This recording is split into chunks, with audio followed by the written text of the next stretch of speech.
What up, people? Welcome to the Joe McFo Show. We are doing some more comic stuff today. So, I have the comic here. I have been working on it throughout the week as well, so there might be some differences that you guys notice. But we're gonna see how far we get today. It's getting closer. I know it's been taking a long time, but art takes time, right? What's the guy in Toy Story 2 said? He said you can't rush art, and so yeah, we're gonna take it like that.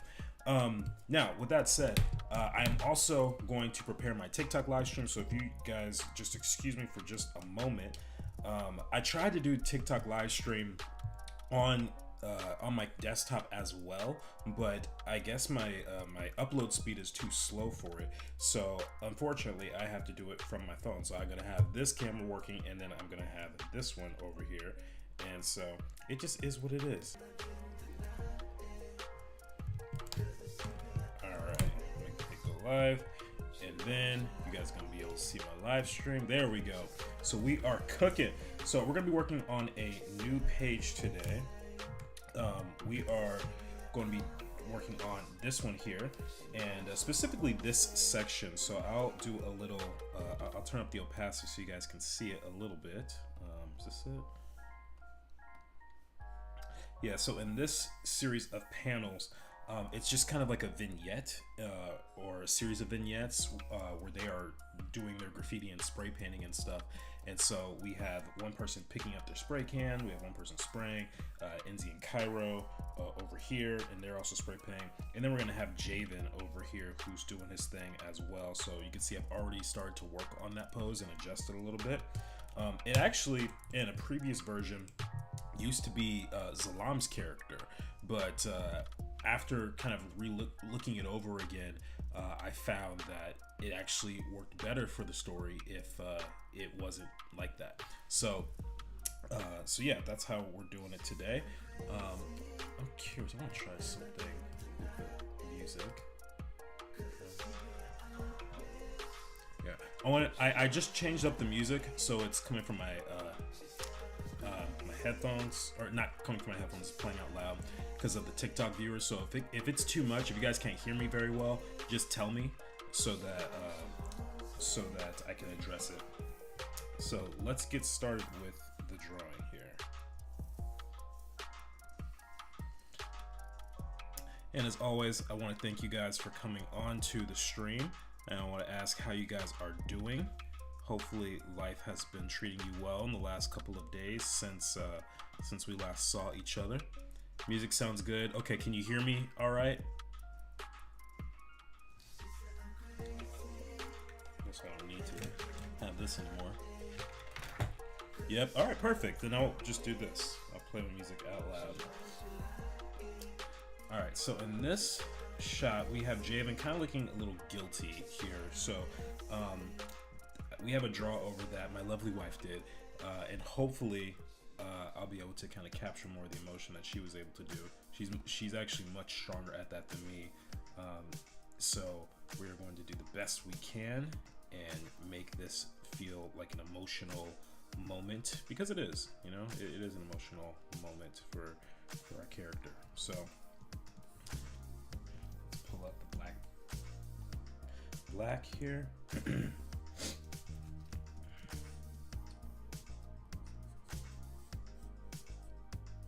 By the way, for you guys on YouTube, if for some reason I don't see your comment, that does not mean that I'm trying to ignore you.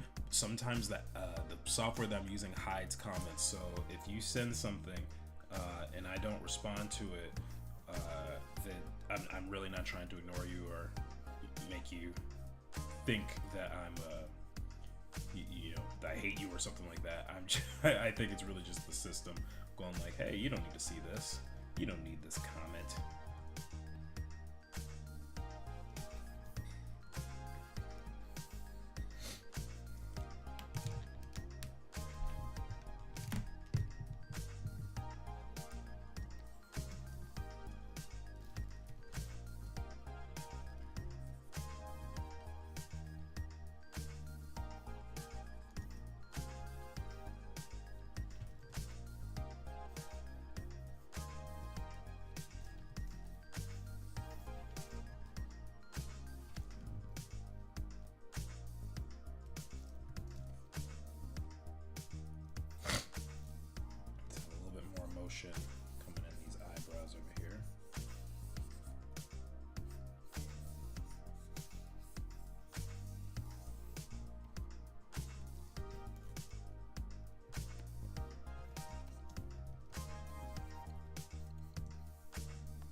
trying to get this kind of conflicted, sad emotion here with my character, which is actually kind of tricky. There's a lot of subtlety happening here in the eyes and the brows, which doesn't really come supernaturally to me. It doesn't come naturally to me as much as I would like.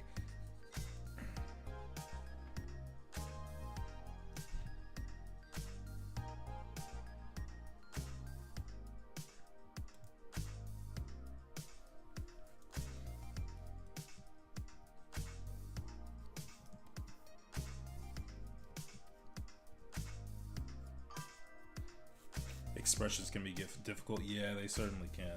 They certainly can. I should have probably done more expressions with my characters before jumping into a comic like this, especially with the updated design, because everyone's kind of gotten some subtle updates, especially my main character. Let's see. Don't know if I captured this as well as I wanted to. Maybe if I just make his eyes a little bigger.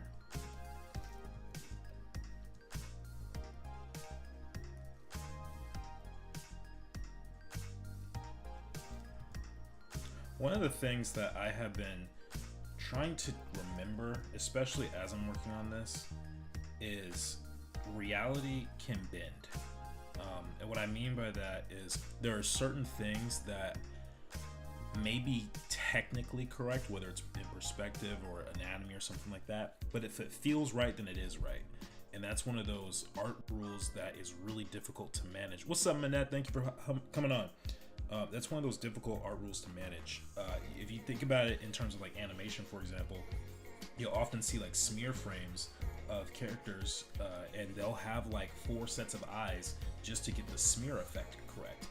And I was on TikTok and I saw an animator talk about this scene from the new film Goat that just came out with Caleb McLaughlin, and there's a shot where one of the characters kind of does a block because it's a basketball movie, and as he's blocking, his claws actually tear through the animation, like it tears through a set of paper, and you're like, how does this even work?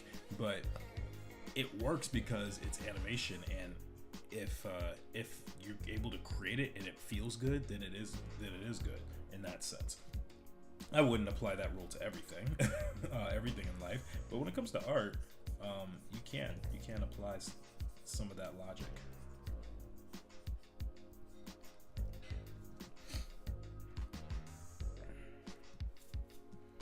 All right, so let's get some of these sleeves.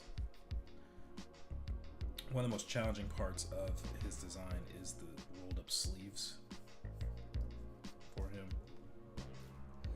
Actually, the rolled up sleeves were heavily inspired by Michael Jackson, believe it or not. Especially during his Thriller era, because for some reason in all 3 of his videos, Thriller, Beat It, and Billie Jean, his sleeves are rolled up.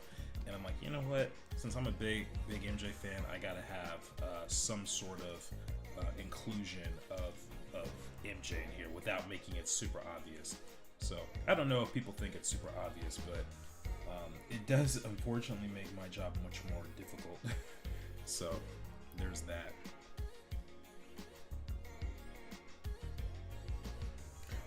What's up, Chris? Thanks for coming on the live. Appreciate you, man.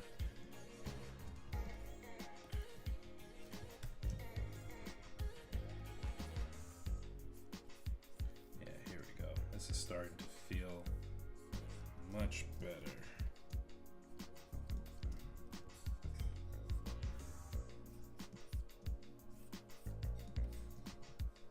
All right, I think this is going to be out of off the screen, but you know, I am just gonna put the pants here just in case. Never know, might need it. Actually, that's one trick that animators will do, is they will draw past the ratio or the screen ratio or aspect ratio of what's on the paper, so that they can make sure that everything lines up properly, especially for like the colorists and things like that, or if they need to do a pan or a zoom or something, they can have that there. All right, so we have.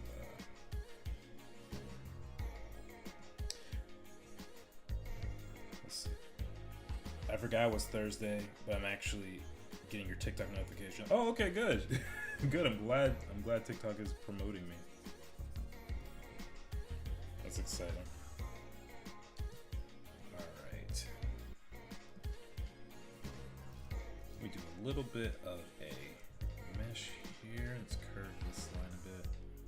Sometimes I think this is a little overkill with how this is done. I wish I could just kind of warp it a little bit differently. Or maybe there's a way to simplify it. No. Maybe I'll just redraw it.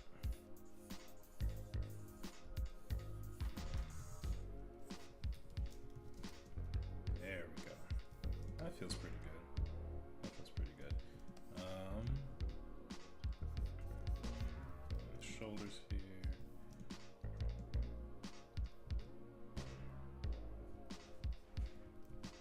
Alright, instead of this flat line over here, we're going to curve that. Make it feel like an arm is actually coming out towards us.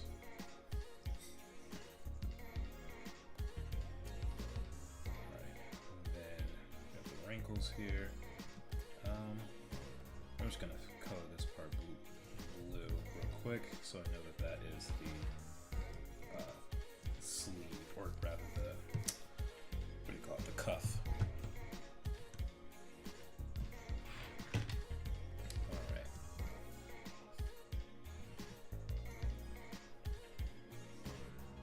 All right, so that one's good to go. Now let's see about some of these other ones. Turn on this sketch layer.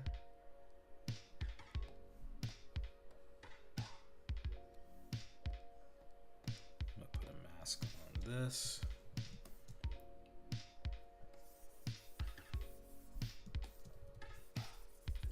Looks like I drew much larger than my initial sketch anticipated. So, yeah. All right, let's do. You know what? Now I think about it, I think I did this in another version of the comic. Let me just copy and paste this and I'll update it. Gotta work smarter, not harder, you know? This is the old version right here.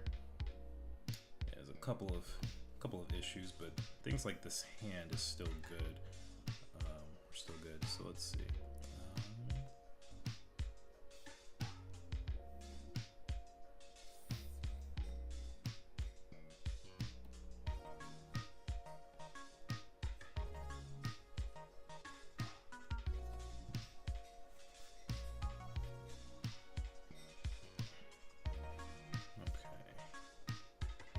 Oh, did it not work? Hold up.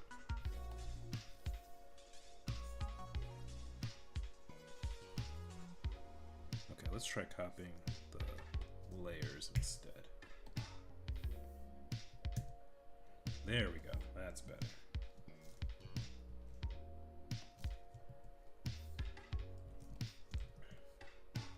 So I'm gonna have to change this hand because it's actually now a different character. So yeah, but we could trace over this though, and it'll be fine.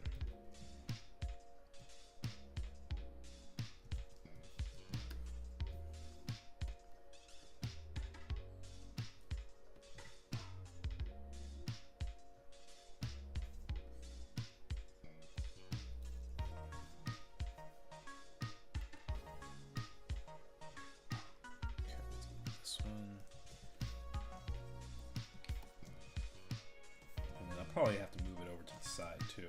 But this is going to be the character Zalam. So now let me pull up my reference here. So for those who are brand new, these are the characters that we're working with. This is Javen on the left, then Zalam, then Cairo, then Enzi. So we're drawing this character, but it's a completely different set of hands, obviously, because this one's wearing gloves, this one's got a 3-finger ring. So yeah. Chris says, I'm ready for a nap. I feel you, man. You must have been working all day. I feel it. I feel it, man. All right, let's go here.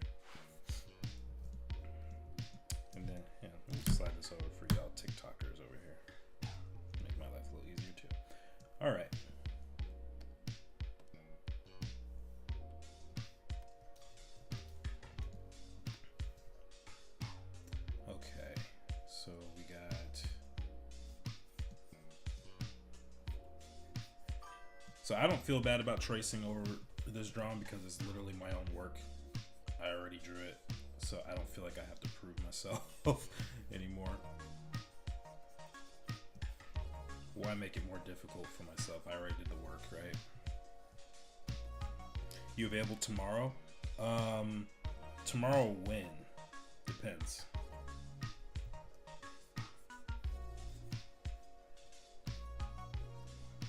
Generally speaking, I'm available, but if it's in the evening, then no. Anytime.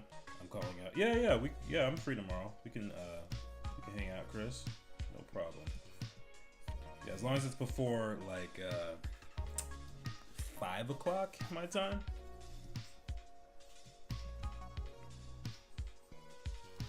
For those of you guys on YouTube, I'm talking to someone on on TikTok, so don't mind me. Oh, Amaris is on. What's up, Amaris? Thank you for coming on to the live stream. Appreciate you. All right, so we have this character here who's got rings that, or a ring that kind of fingers together. I just thought that would make things more difficult later on down the line.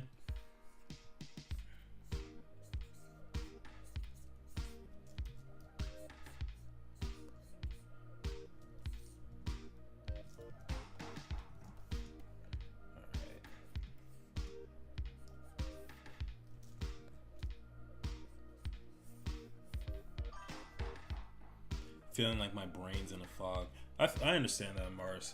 Hopefully a good night's sleep will be able to help you out there.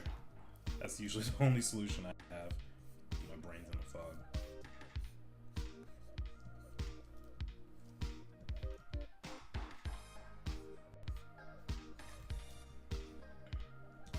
Alright. Let me actually, what do you call it? I think I'm gonna try moving Javen over just a tiny bit. And then I'm going to move the drawing here over a little bit. There we go. Honestly, I could probably move up the entire panel. Yeah, there we go. That's better. Oh yeah, no problem. I have PTO to burn, so I just ain't doing it. I understand. Yeah, PTO is the best to mention. Yeah, I will be here working on stuff, either writing or drawing. One of the two. By the way, guys, for those of you on YouTube, don't forget to like the video. Please and thank you. I know that's usually Amaris' job to remind people, but I remembered today. So I appreciate it. Appreciate it. Alright, I'm going to duplicate this sketch. I'm actually going to remove some of this. I'm just going to remove the fingers. Here.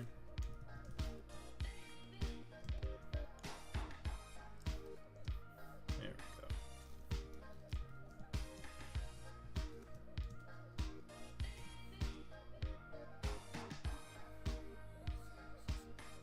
Alright. Let's move up his hand a little bit. Let's get to be a little more connected.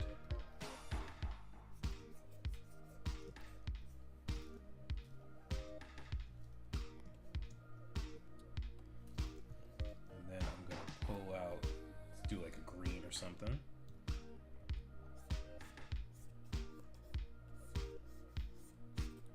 The ring is probably going to be something like this.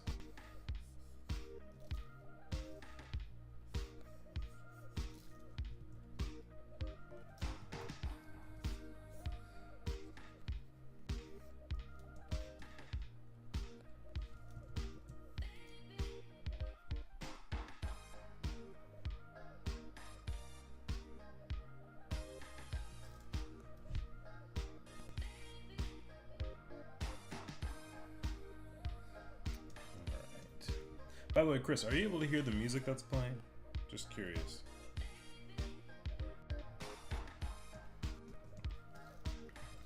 playing it out loud specifically for TikTok, but if you guys can't hear it, then I'll just remove it. Alright, and then we have a tattoo on this character. So we got this little triangle right here, and this diamond shape. Don't know if the other ones would show as much. Possible. What am I drawing? I am working on my comic right now. So here, I'll show you the full page. So I'm working on the penciling and inking. This is for my project Shadowboxers. That's the old version. Hold on. So yeah, we got quite a bit of work to do, but we are slowly making progress. We are slowly making progress.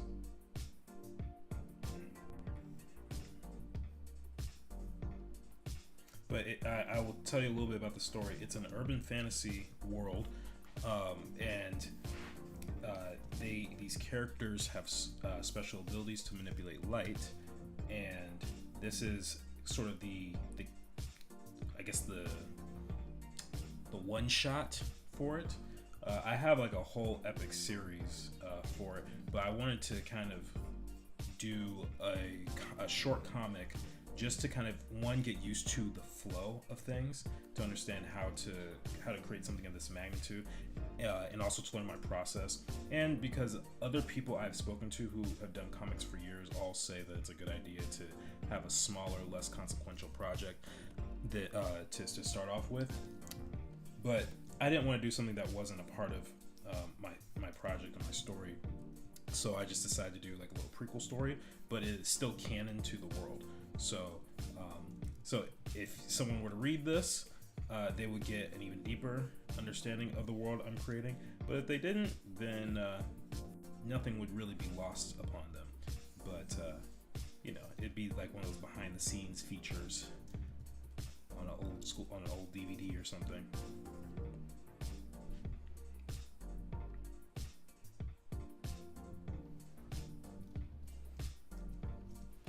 Let's see. I think that looks all right.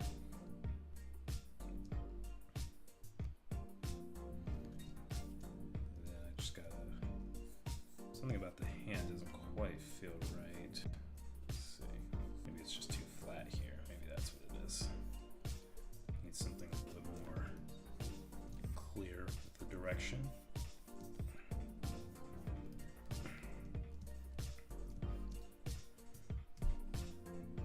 And then he's probably going to have at least a little bit of the nail showing. Yeah.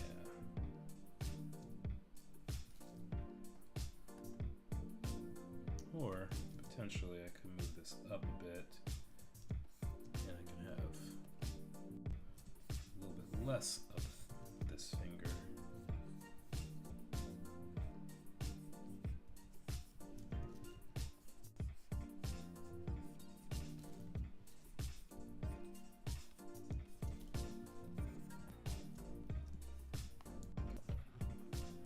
One sec, guys.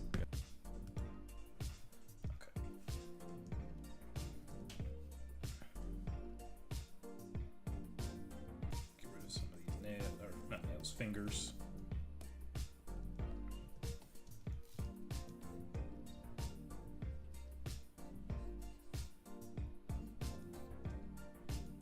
The other thing I probably should remember, those fingers are going to be different lengths, so let's just shrink them just a little bit.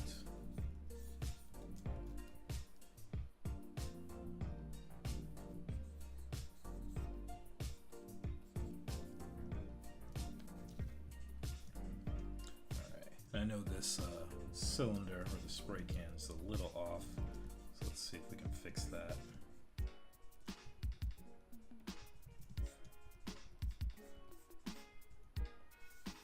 It might be hopefully it's a quick fix.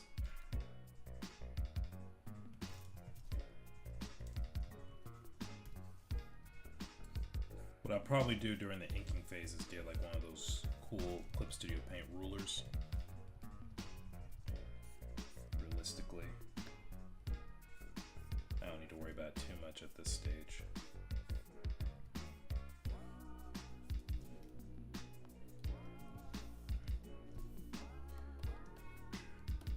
Alright, and then we're gonna get some paint, things like that.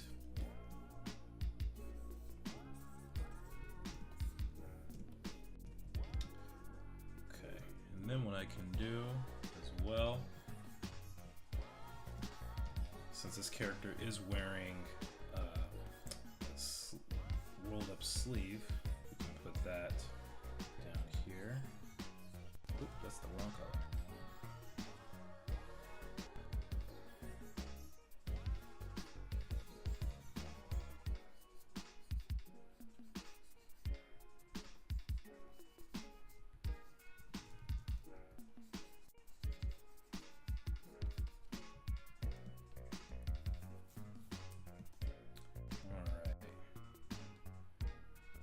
There we go, that's looking pretty good right there.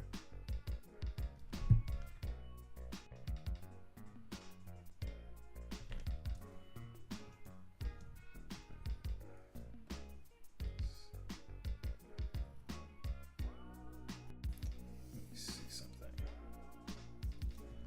me rotate these. There we go. There's always a little something that's off after a while.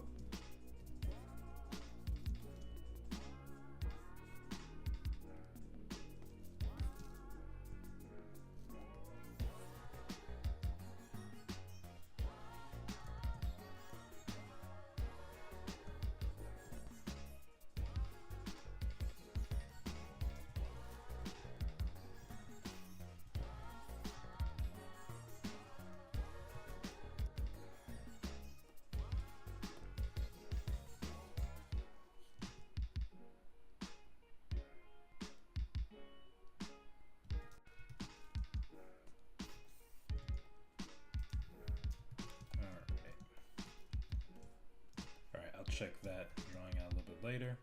This one's gonna be interesting right here. I think I'll need a 3D model for this one. Give me 1 second, guys. I need to turn the fan on. BRB. No worries, man. Alright. Let's pull a reference. We need a character who's like reaching down, preferably.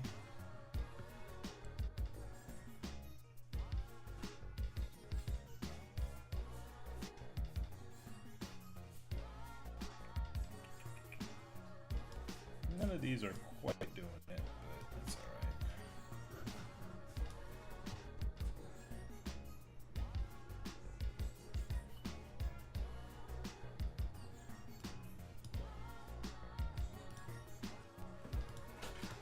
Is this the right layer? No, this is the right one. Here we go. Alright, I'll just use this one.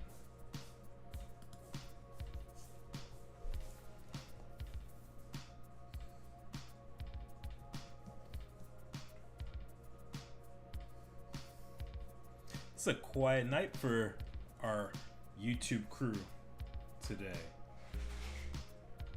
This is the brain fog and the daily life getting to everybody. You guys good?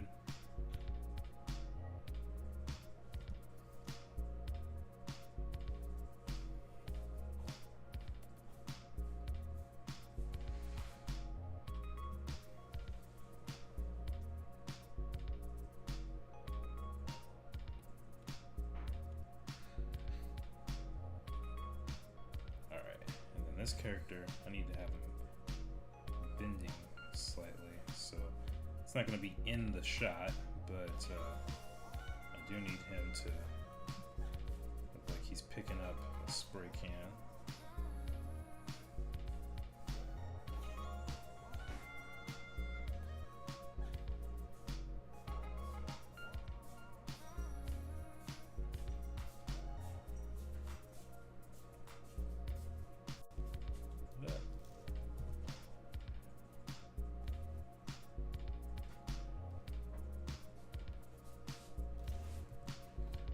honestly, using 3D is one of the best tools for stuff like this.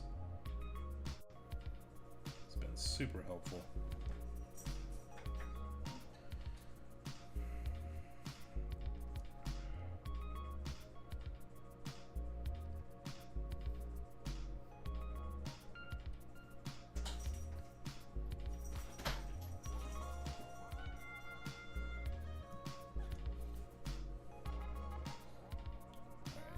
Also change the physique of my character just a little bit. It's still February and we got the AC on. That is true. It's warm in here. It's warm. It's like 78 today. It's LA weather.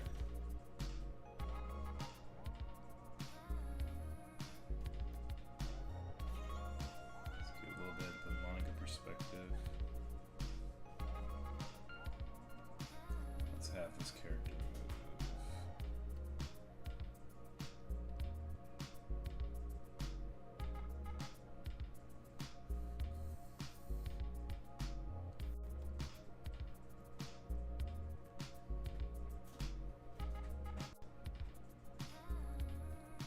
Let's see. Yeah, that's not too bad. That's not too bad.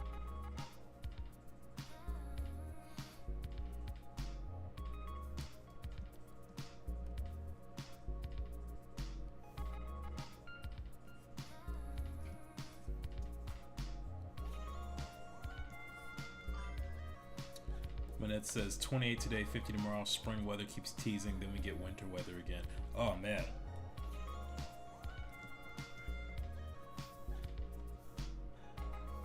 Right now is probably the least I've ever complained about the weather where I live, because in the summertime it's brutal. We had to buy an air conditioner just for my desk, and it has like a little ice block that we have to freeze, and we have two of them, so I would have one in the freezer and one going, and as soon as that one dies out or runs out, then I switch to the other one, and we just have to keep the cycle going. And then in the wintertime was okay because we can't be freezing to death, so that one was actually fine. But the summer is brutal. I don't know who decided to just live in Texas in in the 1800s or early 1900s before AC was invented. I do not understand it. It was a cruel decision.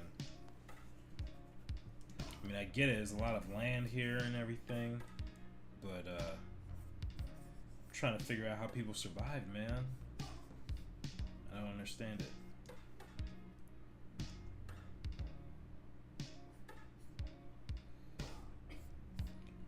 So I'm going to draw this as though his shoe is already on.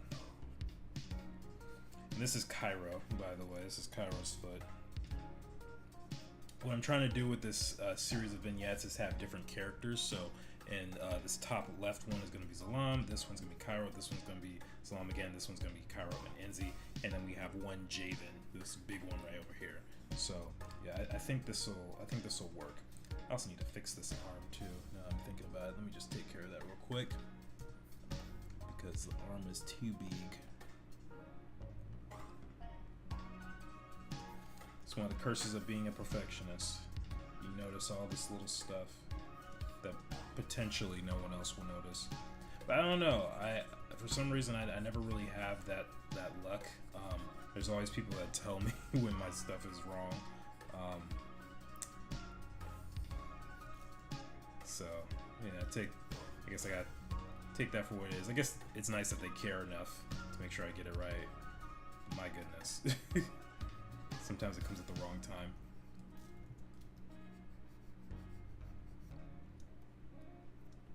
Uma's on. What's up, Uma? Hello, drawing's nice and dry and Covercast near Vancouver, Canada. I didn't realize that's where you were. That's awesome. Well, thank you for coming on the stream, Uma. Appreciate you. Kathy says, why is his arm so big? That's a very thinly coated Invader Zim reference, which I appreciate immensely. Anyone here watch Invader Zim? I've never watched that show.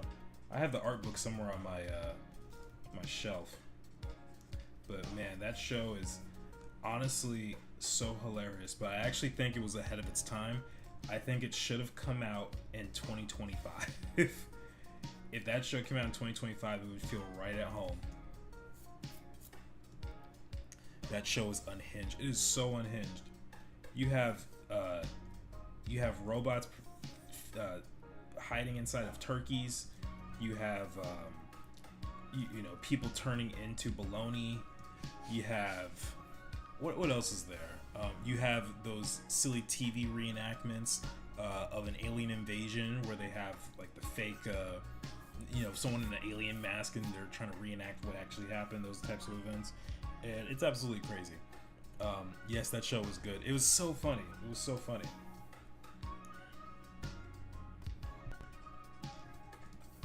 I would really love if they renewed it, because they did the movie a couple years ago, the Enter the Florpus movie that's on Netflix. Absolutely golden. The designs are fun, the story was fun and kooky, and then they just never made more. So it was just a kind of like, I love it, but it was also kind of strange. It was setting up expectations that the show was returning, and it just never did, unfortunately. And you know, I guess I can live through the old episodes from 2002, but you know, absolute cinema.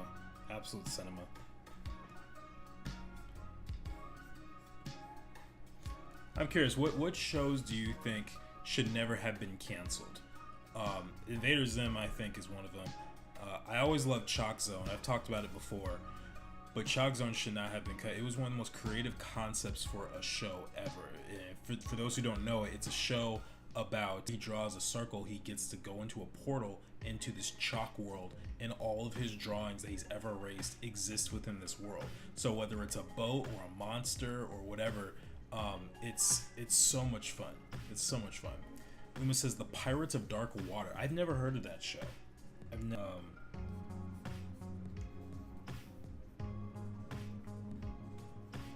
By the way, guys, speaking of networks, did you guys hear that Netflix is backing out of the deal to buy Warner Brothers? Apparently, it is going to be Paramount. That they're looking like the winners of the Warner Brothers collection, I guess you could say. Which I personally think is a good thing. I personally think it's a good thing.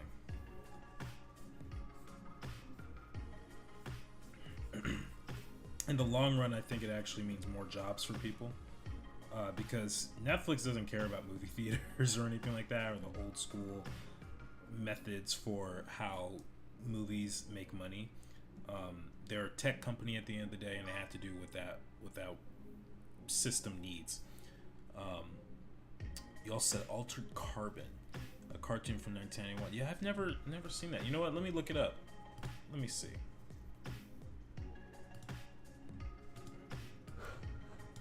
Altered Carbon.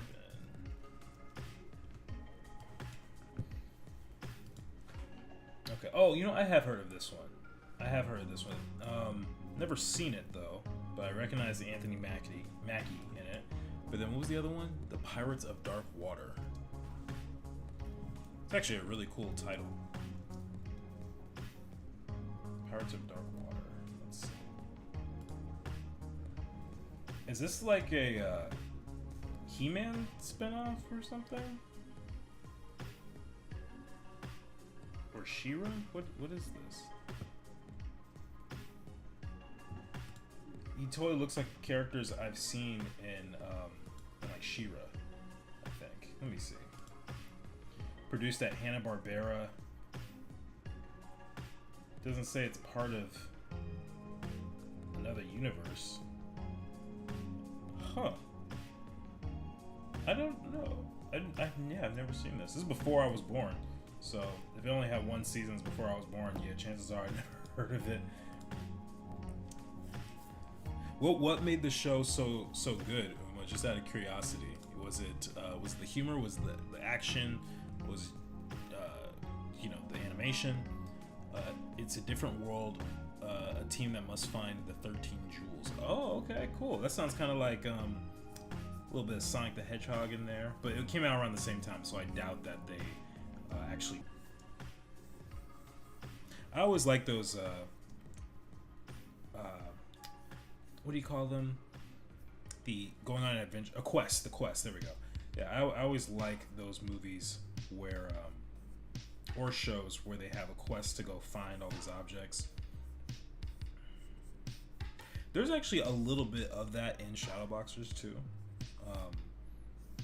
It's something I'm very inspired by, but I had to do it in a slightly different way because I originally actually, if I remember correctly, had a story element where part of it was them actually trying to like collect some things, collect like 7 artifacts or something like that, but it didn't end up panning out in my opinion because the story just didn't make a lot of sense for it. Like it just didn't connect. So yeah, I think it actually worked out better this way. So I'm testing out something with the chat box here. We'll see if it works.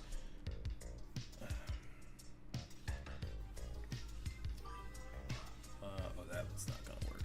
No, I'll do the former method. Let's see. Great writing, and the animation was so detailed. They didn't use many of the same scenes. There was a doc on how it was so expensive a video game and graphic novel came from it. Oh, very cool. So it was successful. Good. I like hearing that sort of stuff. You know what else I found really interesting about animation, especially old school animation?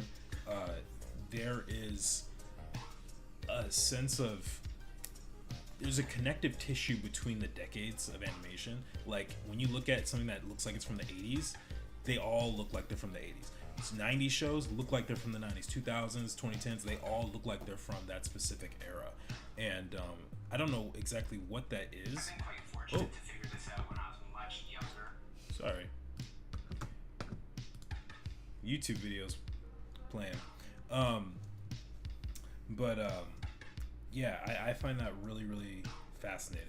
I actually would have been curious to see what Stranger Things would have looked like if they did that, because they're coming out with their new show, Tales from 85, which I'm probably going to watch because it actually, I'm curious to know what it would have been like if the show kind of looked like it was actually from the 80s.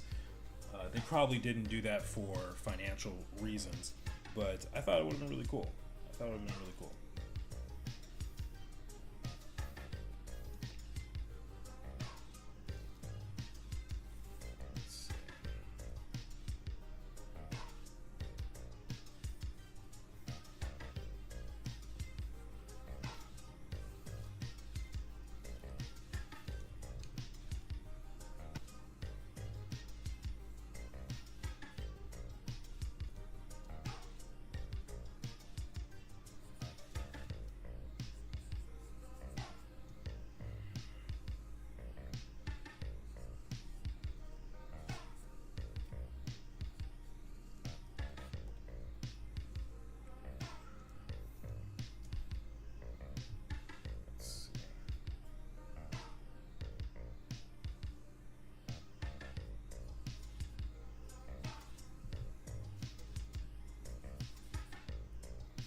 Trying to figure out what this looks like without having a solid reference.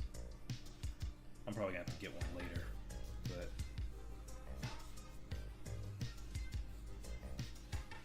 probably gonna look something like that. There we go. Yeah, it looks alright. And then this is his left pant leg, which actually is asymmetrical, so up and one's down, and this one is the down, or sorry, the up pant leg, so we're gonna have to draw that.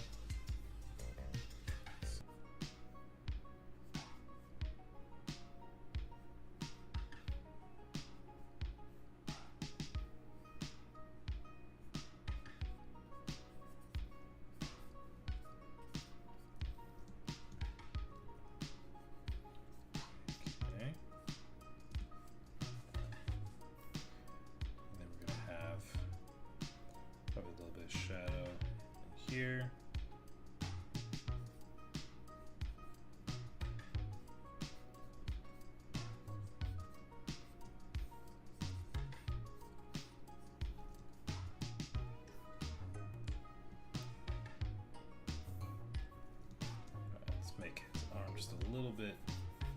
pudgier side here.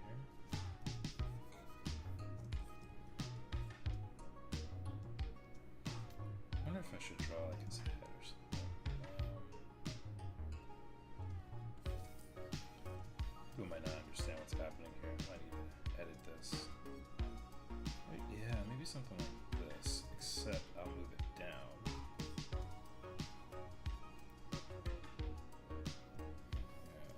There we go. I was thinking about how few people would actually understand what's happening, so it's alright. Let's get this leg to be a little more round.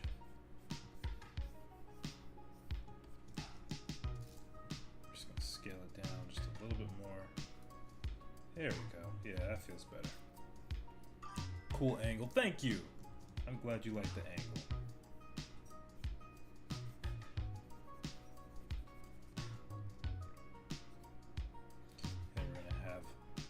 Actually, we probably don't need to have this sweatshirt up there. We'll just move his knee up a little higher.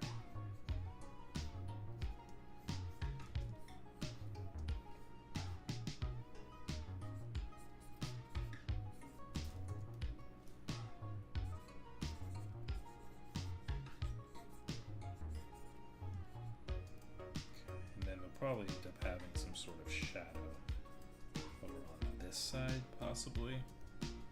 I'm not 100% sure where the shadow is going to be in the shot. Probably should plan that though, realistically.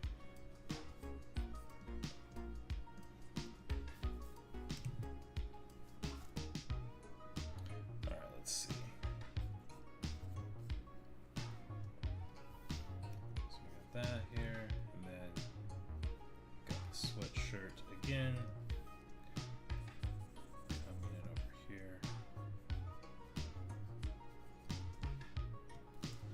I feel like that'd be confusing as a shape.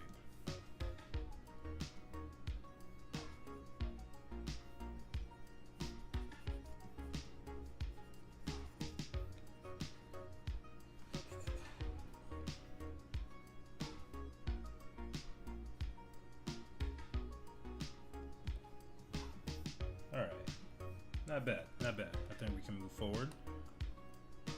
This one here actually should have a shot. Yeah, we're gonna update this character just a little bit. I've kind of, I don't want to say I aged him up, but I definitely updated his design. So we are going to take the sketch here, and we're going to improve upon it. Is it the sketch? No, this one.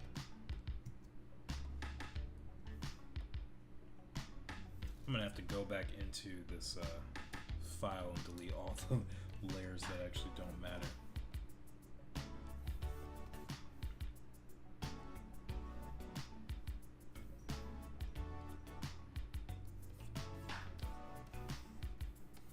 Alright, this is the more recent look of him.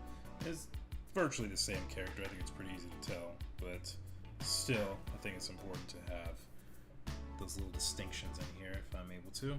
And I'm also going to pull up my reference of the guy who looks just like him that I found accidentally. I'll show you guys. This guy right here, Wesley Jones, he looks just like the character. I found him randomly while I was drawing at the local coffee shop over here. I was like, he's literally him, he's him. So yeah, we're gonna use him as a reference. Unfortunately, I only have like these 6 images to go off of for this guy. And yeah, and Wesley, if you ever get into acting and we ever do a live action version and you look exactly the same as you do now, hit me up, bro. We'll work something out.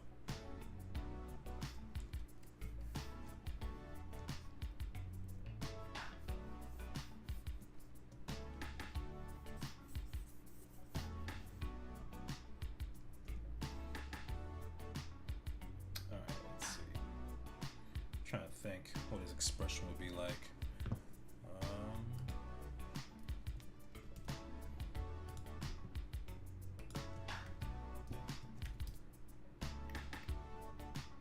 Find another reference.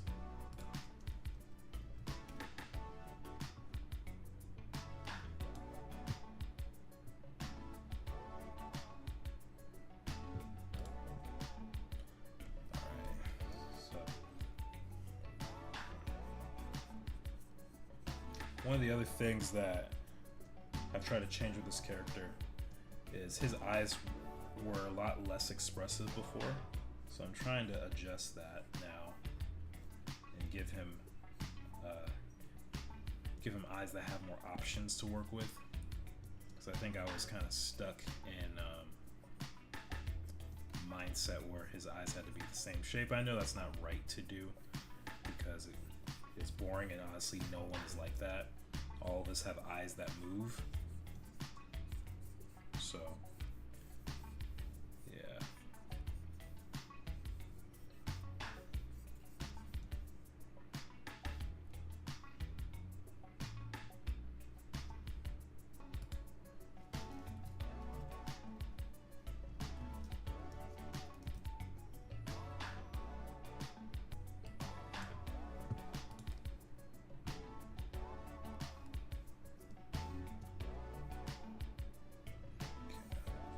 Let's just put his eyebrow right in line here.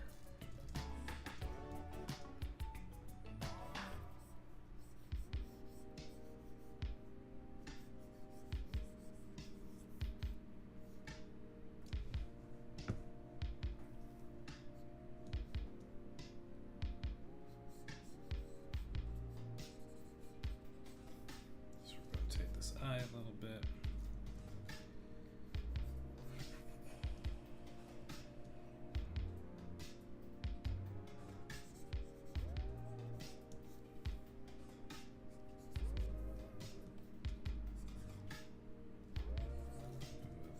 Move nostril down just a bit. Actually, his nose is gonna be too thin here. Let's make that a little wider.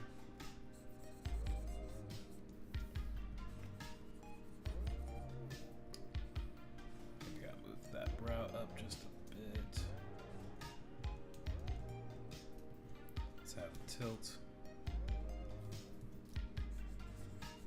One of the secrets that I've learned when it comes to doing expressions, which by the way I still find rather challenging, but one of the things that I have heard is it's always best to have asymmetry. When you can have asymmetry in your design or your expression, it always feels less mechanical. Usually things that are in nature are not particularly symmetrical. I mean, you can have architecture that's that way, but even ourselves, we are not perfectly symmetrical. There's always a feature on us that's not quite there, whether it's your eye is slightly bigger than the other, or one ear is a little bit bigger, or the way you stand, you're tilting towards one way. So there's always a little something that shows that we're not perfectly symmetrical.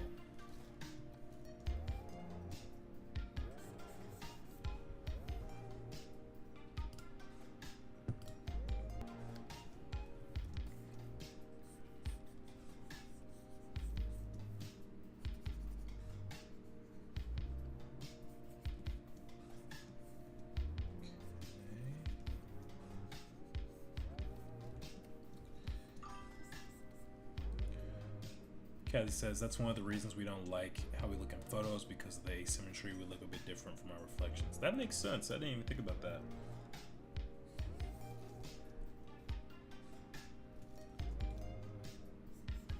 About the photos they let out into the world. I don't think I'm the pickiest. It's very rare that I'm like, yeah, don't post that, or you can't have that picture. And that's usually only if I'm like blinking or I'm making a stupid face. Other than that, it's pretty much just whatever it is.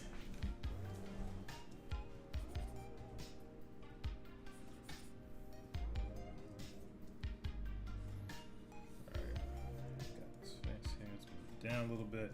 Of course, our guy's got a little bit of facial hair, so let's get a stubble in. He's about 18 years old, so he's probably not gonna have a full mustache. Very few 18-year-olds have full mustaches, so he's got a little bit of peach fuzz. Maybe a little bit more than Peach Fuzz, but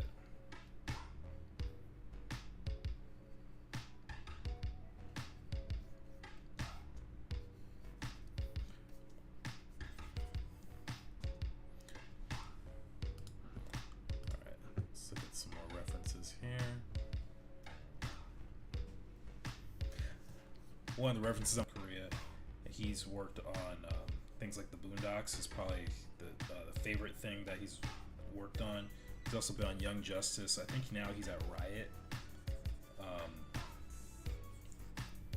He also did an intro to a movie like 10 years ago called Think Like a Man. There's an intro scene that was animated by him and his crew. But he's got such a beautiful way of drawing, and I can't quite figure it out. But yeah, he's one of the reasons the Boondocks looks the way that it does. It's just that good. Absolutely incredible artist.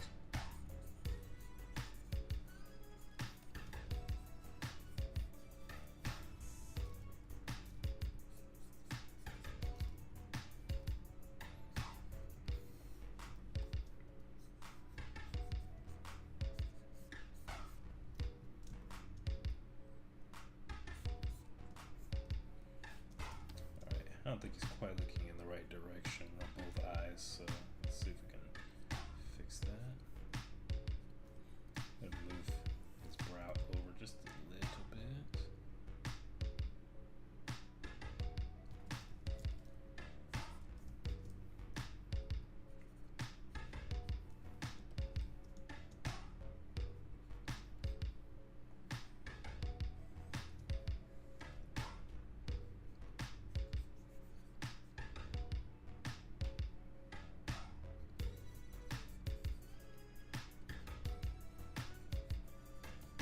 Some earrings here.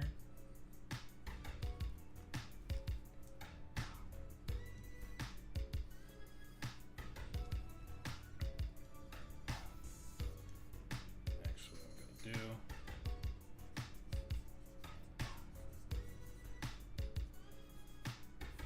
kind of have the hairline be a little not disorganized, but we're gonna have some variety. Oh shoot, Yasha is here. The cat is here. TikTok audience, I'm not gonna change the camera for y'all, but no offense. But for the YouTube audience, we have Yasha. He's presented himself as my cat. Yasha, say hi to people.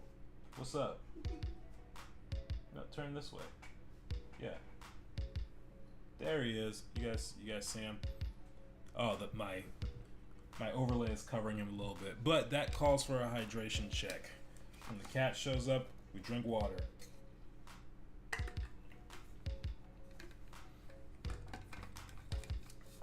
Gotta stay hydrated. Gotta stay hydrated. All right. Let's go back to drawing our guy over here.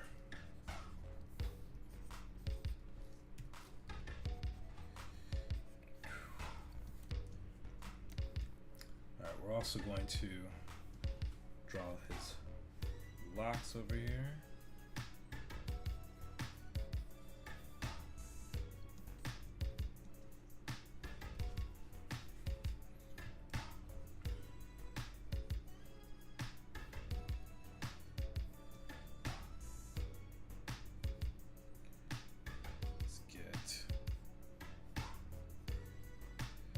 Second one over here. I try to put some angles in it, and I also try to do no two lines completely parallel. Adds a little bit of interest whenever you're designing something if you can make the lines not completely parallel. It's a little tip for you guys. It's easier said than done occasionally. Trying to figure it out now.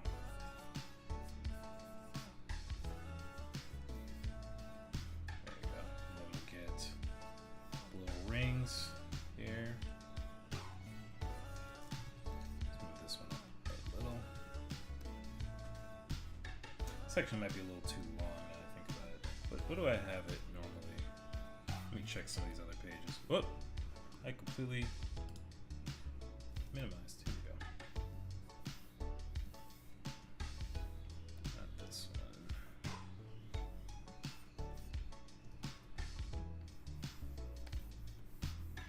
guys can see some of the other bits of the comic.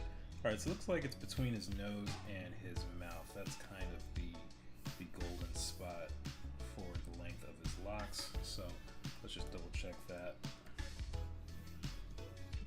Okay, yeah, they could be a little higher.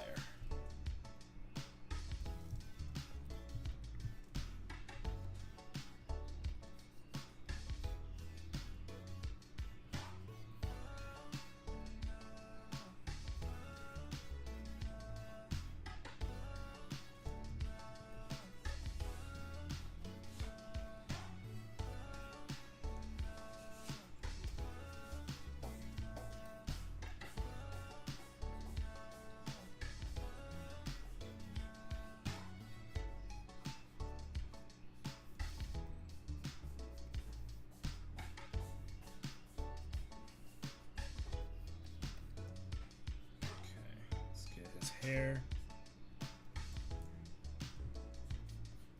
that little tie that he's wearing.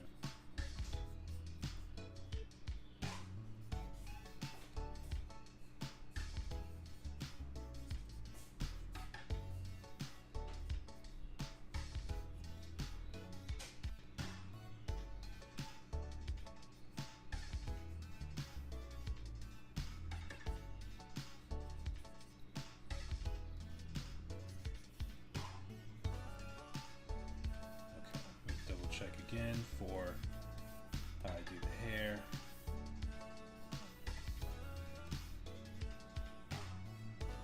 Okay, looks like I just kind of have them all coming out from one spot here.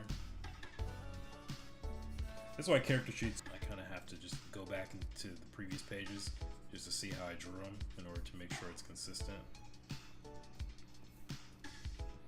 Alright.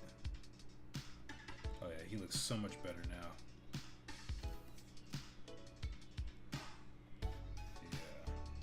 Much better. Alright, so now I have to add a couple more details, like his hand and the clothing. So let's do it. I'm gonna get red for the clothes.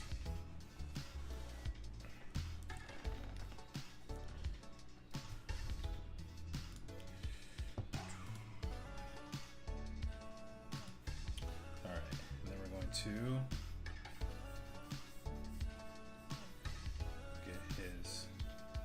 vest collar right here.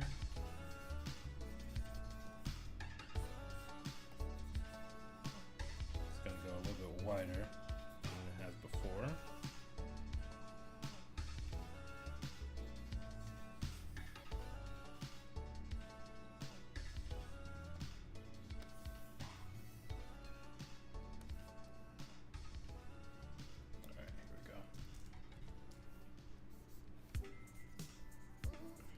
I think I have a reference of someone with a vest. Oh, here we go.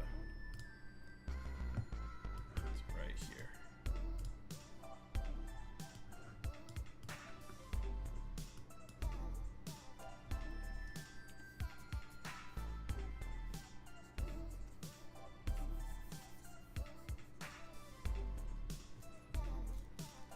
Go back here.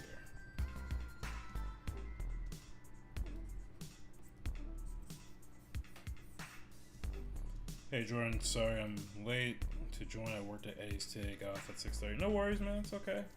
Do what you gotta do, man. Do what you gotta do. Thank you for coming on the stream.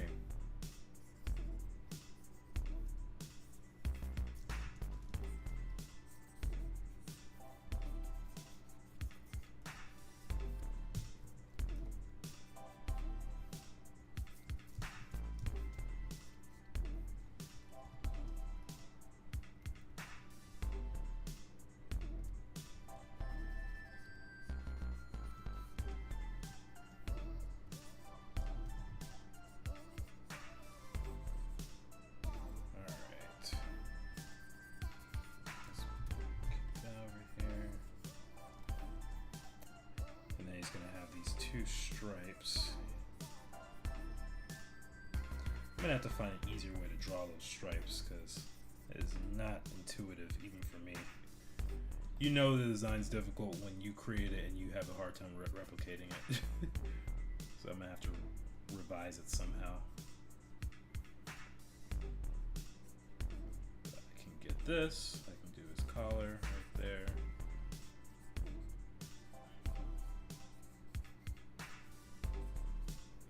This character, for those who don't know, was played by Tupac. There's a lot of inspiration there. It's also kind of where I got the idea of the 4 friends in this comic, because there's 4 friends in that movie. Although the fates, I think, will be very different. But I like Bishop, played by Pac, because there was a coldness and a charisma at the same time. And I'm trying to figure out how to do that as I write this character. It's not something that I find particularly intuitive, but it is necessary to be able to strike that balance, because you have to write who the character is properly, and it can be very challenging if you're unprepared. You don't quite know how to go about it. I'm looking at this again. I think the nose is a little on the shorter side.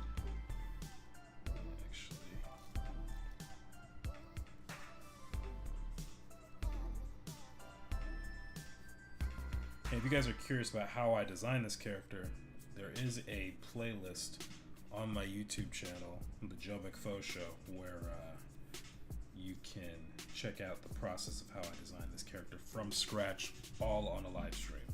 I think it's like 5 videos.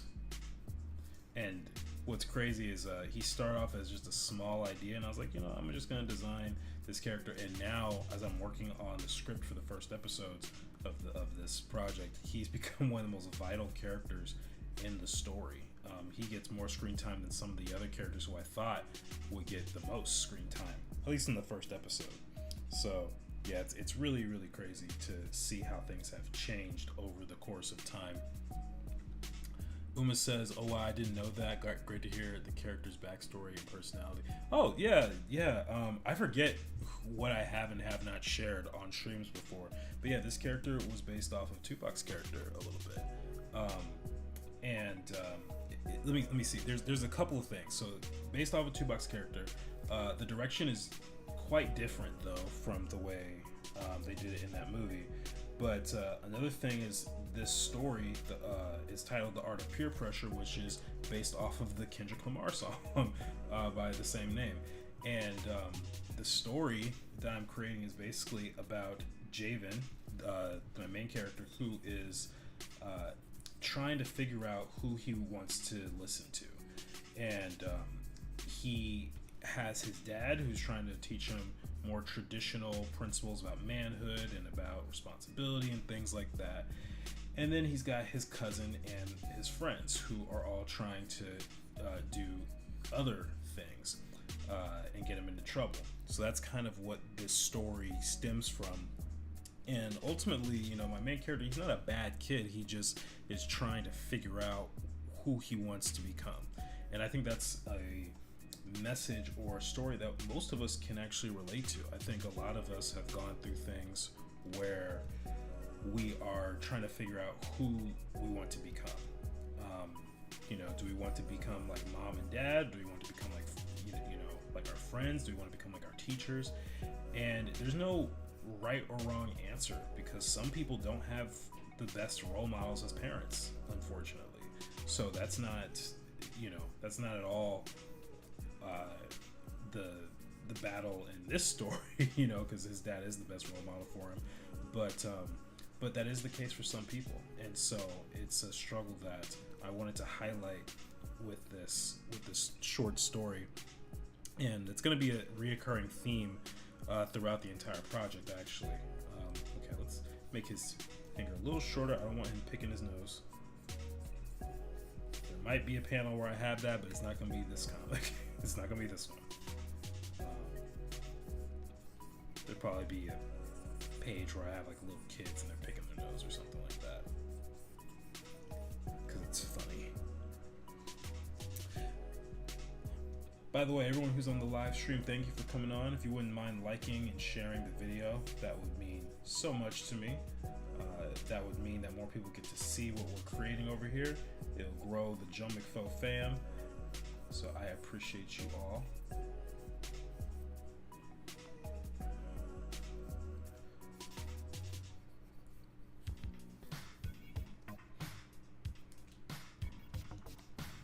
Let's see.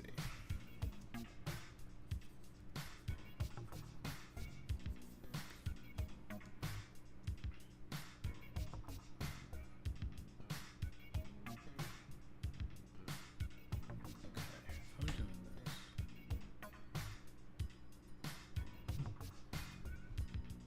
Actually, I don't even know if I want this finger to be all the way down. Let's do this.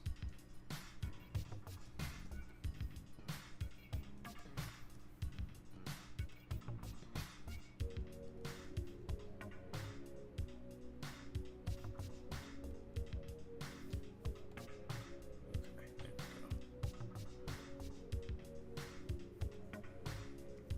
And actually change the color. This here.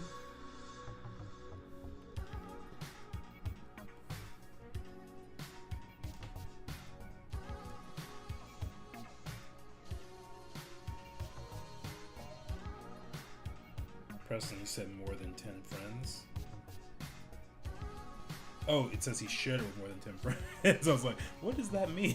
Okay, thanks, Preston. Appreciate you sharing.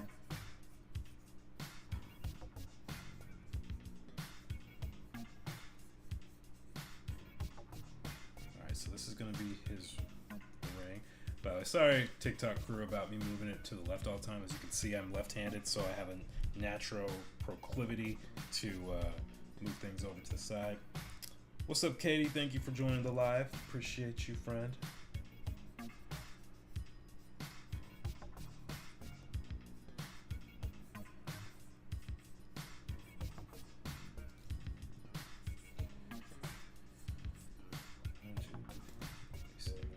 Back up here. I'm about to give this character like 6 fingers by accident. There we go. 1, 2, 3. There we are. Are any of the SB characters lefties? All of them. Every single one.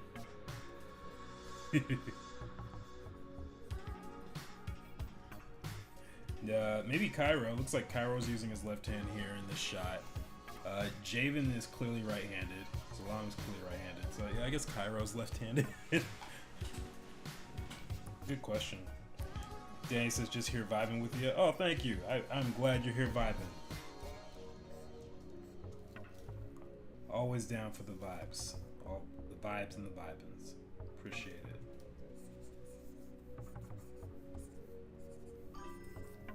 Alright, let's gotta decide where his hand's gonna go. Don't want tangents, but I'm trying to think. Something like this feels okay, I think. Yeah, okay. Preston says good vibes only. Yeah, that's right. Good vibes only. That is what we require. Good vibes only. We want no problems, never. Alright, and then this sketch here, I'm gonna have to redo it from this one.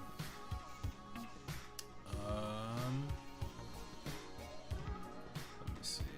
Which panel are we talking about? This panel's here. In case you guys are curious what I'm doing, I did most of the comic already, but I decided to redo it after I took so much time off, and I had a couple revelations on how I would do it, so that's kind of what you're seeing. Dog on it, I keep moving this thing.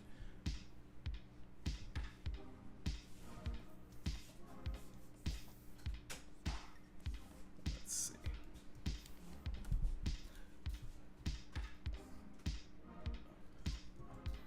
Yeah, so I ended up redoing a lot of this this comic because I wasn't satisfied with the way it was looking, and I wanted to update the style a little bit too.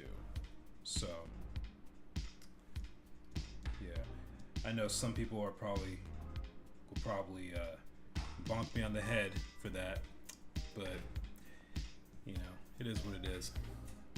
Chris says, I'm tired of this cold weather, Grandpa. Then why you moved to Michigan? Why are you in Michigan? That was a decision, man. You could have gone anywhere.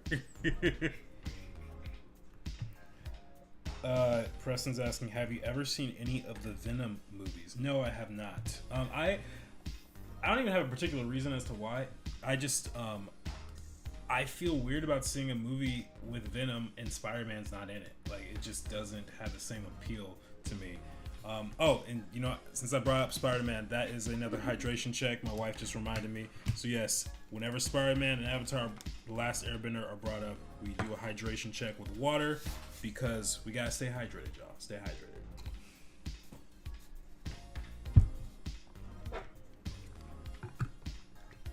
I think that's our second one of the night. The first one was Yasha. Is he still here? Yeah, he's still in the same spot. He's still right next to us. Cause I like the cold weather, Grandpa. Then why are you tired of it? Make up your mind, Chris. Make up your mind. Either you are not sick of the cold weather or you like it. I don't understand. I don't understand. Alright, let's see. We got this sketch. What in the world? Oh, okay. Alright. I'm going to get rid of this line work here. Don't think I need that. Wait. That was not the right layer. And it's gonna be fill. What is this? Nothing important. Uma says, did you like Venom as a villain? And did you like Spider-Man with the symbiote suit? Okay, that's another hydration check. That's another hydration. Preston says all the Venom movies are really funny. Okay, cool. Yeah, I didn't know they were funny. I've never actually heard people say that they were funny movies, especially. But I'm glad you enjoy them. Okay, so Uma, to answer your question, I do like him as a villain. Yes, he's actually one of my favorites. But I'm all for the hero. I am someone who likes the hero of the franchise, and it just feels weird to me when it's a whole series without him, and it's obvious. You know, it's one thing if it's like, oh, this is the backstory in the same universe, but it's not even in the same universe. So yeah, it just what was it? The Venom movies and Tom Holland's movies are not specifically in the same universe. Although I know that in the No Way Home ending, they had a post-credit scene where Venom showed up, but I don't know. It's not quite the same. Oh yeah, then there was the cameo in Across the Spider-Verse. That was fun. Yeah, that's true. Does that count as another hydration check? No, we're still on the same topic. Let's see. I like the cold weather. I hate the salt. I see. Then you probably should be more specific about that. But it's okay, man. It's all right. Alright, so we got this. So we got these two sketches here, and I would say Enzi is a little too big. Enzi is too big for this. I don't want to create that tangent. Yeah, we could do. Actually, I wonder if I can switch their positions, if that would work. Let me try that. I've been envisioning it one way for so long. Let's try it the other way. I'm gonna put this guy over here. And oh shoot, looks like some of his whoa, what's going on today? I've never accidentally exited the screen so many times before. Alright, we're gonna do this. It was a great time being here. Gonna go eat dinner at 6:30. Have a good night. Good night, Uma. Thanks for coming on. Zathric says the Spider-Man movies don't do Venom right. Venom wants to be a hero. Then when Peter Parker rejects him, then he becomes a jealous ex. that still wants to be together, but it didn't go his way. Which movie are you talking about? Are you talking about the Sam Raimi movies, or are you talking about the actual Venom movies? I thought Peter Parker wasn't even in that. That is funny though.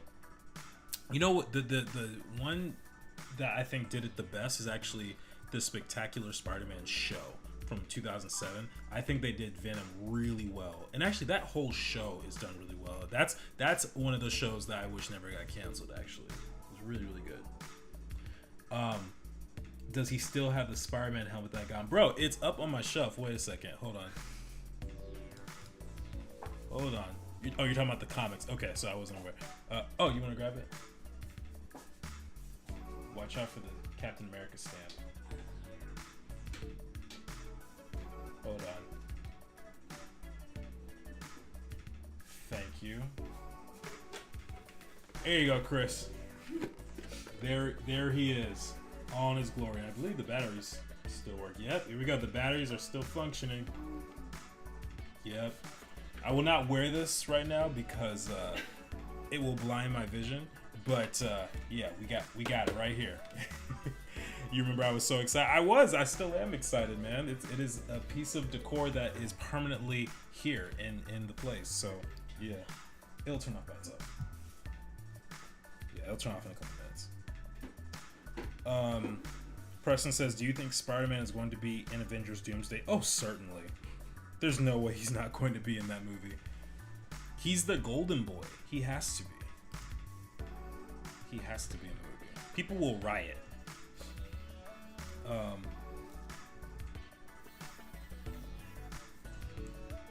let's see. Oh yeah, this is much better. I like this already. We're just gonna have to redraw a little bit more of Cairo here. But yeah, this already feels better. Preston says, in the Venom movies, Eddie Brock and Venom are in like a relationship together, which is weird. Yeah, that's kind of the nature of Venom. There's a symbiote. I mean, it's literally a symbiote. A symbiote is a substance where you're basically living off of something. You know, it's like a parasite. So that's the nature of Venom. Fun fact, did you guys know that Venom as a character was created by like a 10-year-old fan, and they sent in a drawing of Spider-Man wearing a black outfit, a black spider suit, and the guys at Marvel were inspired by it. I think specifically maybe Todd McFarlane, and they're like, let's create a whole thing out of this, and they sent him a check for like $150. Meanwhile, they created Venom and everything, Carnage, and that story arc. So yeah. All right, let's see. I really like how this drawing came out. Let's shrink his hair just a little bit. I think it might be a little too extreme.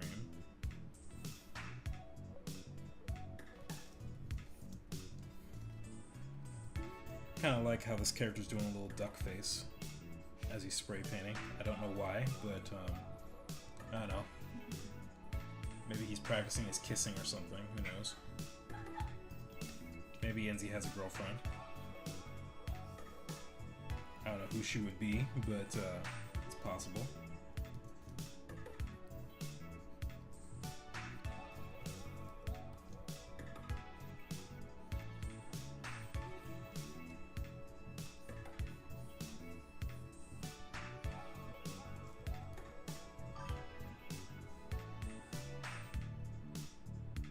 That's just his focus face. He's locked in. Oh, okay, yes, focus face.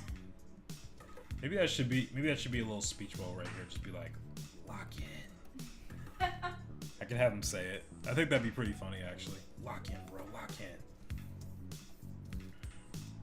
Yeah, I think this is so much better with this composition, actually. So let's do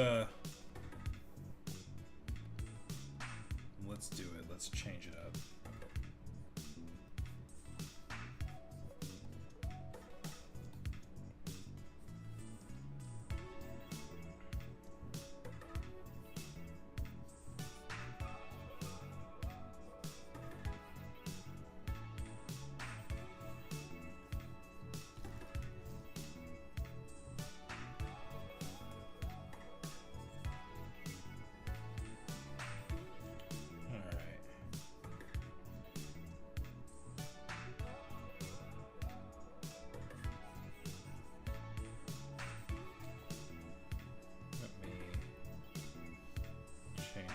shirt just a little bit too. I think I went a little too far with his collar pattern on his shirt. Let's see, moved up a bit. Preston says the Venom in the Tobey Maguire Spider-Man 3 doesn't show Venom being in a relationship with Eddie. That's true. Yeah, I think that was a time thing. In the behind the scenes, the original villain was just meant to be Green Goblin and Sandman. That was meant to be it. But Sony specifically wanted Venom in the movie, and so they had to add that whole arc in there, and it feels rushed. So I actually don't even like the casting for Venom in that movie. I like Topher Grace. I liked him in that 70s show, but he was not a very convincing Eddie Brock to me. So yeah, especially at the time, I was playing a game called Ultimate Spider-Man based off of the comics. It's a really fun game. I'll look it up for you guys. And you know what? Because we're still on the Spider-Man conversation, I'll throw in another hydration check just because it's good for you. So the Ultimate Spider-Man game came out in 2005. I was about 10 years old. And you get to play as Spider-Man and you get to play as Venom. It's super fun and it's cel shaded. It's the first time I'd ever played a game like that. And Venom is jacked. I mean, you just look at him. Yeah, we have really tiny Peter Parker, nice and scrawny, and then we have jacked, bulky Venom over here. And it is such a fun game. Wait, let me move it over for the TikTok crew. Yeah, it's such a fun game. If you have a PS2 and you're able to find it, definitely get this game. I actually traded it for. Did I trade it or did someone just give it to me? Let me think. I think someone just gave it to me actually. Now that I think about it. So yeah, it was a really great game. Enjoyed it a lot. I never did get the black suit Spider-Man. Oh, that's not from the same game. They had a black suit version for him, but I never was able to collect all the tokens for it because I had a life, even at 10 years old. So I didn't spend all my time trying to do it.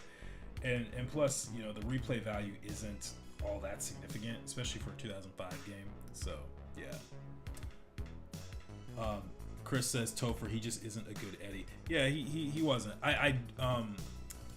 I think that he's a fine actor, but that role just didn't suit him. I don't know who would have been better. I had to think about that, especially thinking of 2007, because you know that was 20 years ago almost. Sorry, everyone. I know I made you guys feel old. But yeah, since it was 20 years ago, I'd have to think about who would be a better spot, who would be a better pick for him. Let's see, Preston says, oh wow, he's purple. Yeah, he's purple. Well, that's part of how comics used to look. They would often show shadows by using blue or purple. Actually, fun fact, Spider-Man as a character, if you look at the original comic, he's supposed to be red and black. That's why in Far From Home, his suit is red and black. But because of the way they did shadows, it looked blue. And so that's the reason why Spider-Man is red and blue. Hulk has a similar story. Hulk was actually originally like a gray or a purple, but I think the printers did something wrong. Either the printers did something wrong or the color wasn't available or something like that, and so he printed out as green one day, and so they just kept it. That's why the Hulk is green. So yeah, little comic fun facts for you guys.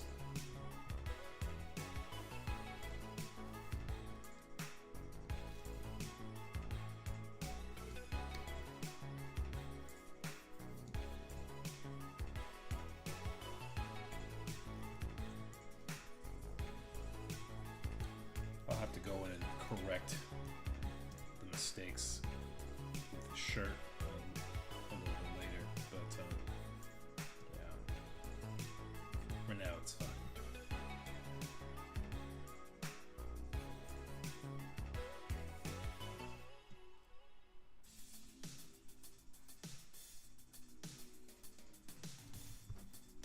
I think I want to switch up the music a little bit.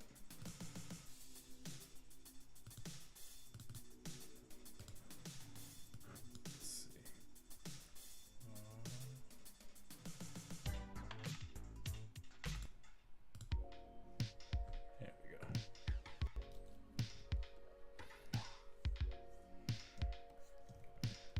right, we're making some good progress here. We've actually done all these panels in just a few hours. So I think I'm gonna go back and fix this one here because I want to make sure that I get the correct angle. Craig Horner is always my fan cast for Tobey Spider-Man 3, Eddie Venom. Oh, okay, let me see who that is. I don't think I'm familiar with that actor. Craig Horner.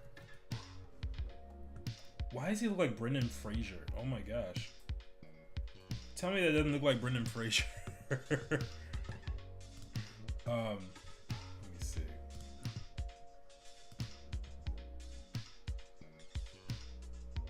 What is he in? I've never seen him before. Let's see. Legend of the Seeker, Swimming Upstream, Hindsight. All movies I've never seen or heard of. And he might have been a good one. I can't really say because I don't know him at all.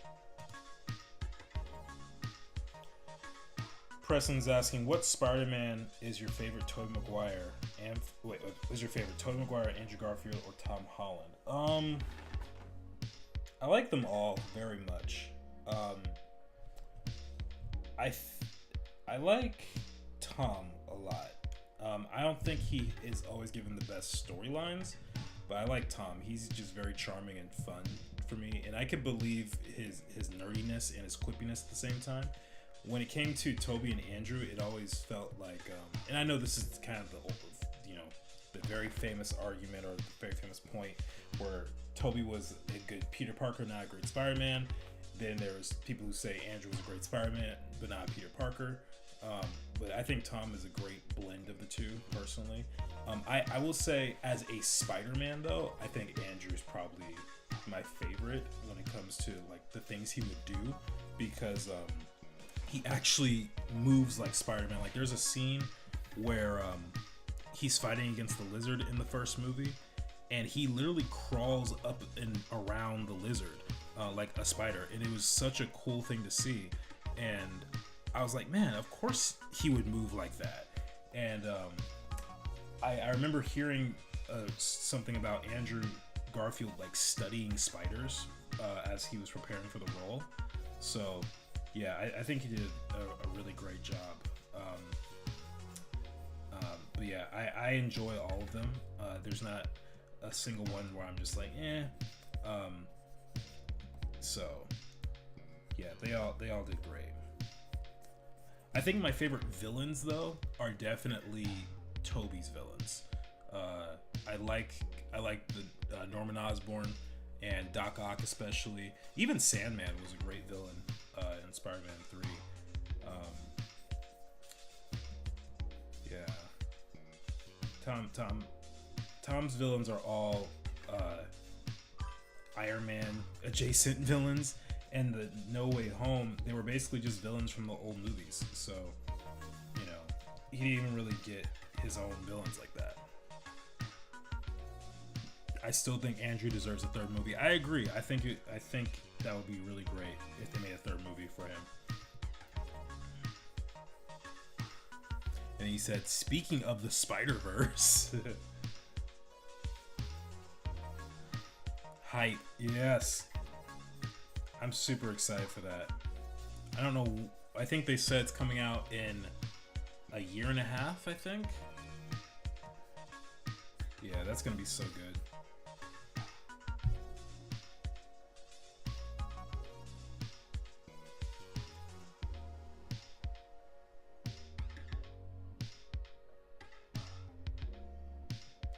You said Tobey Maguire is the weakest Spider-Man.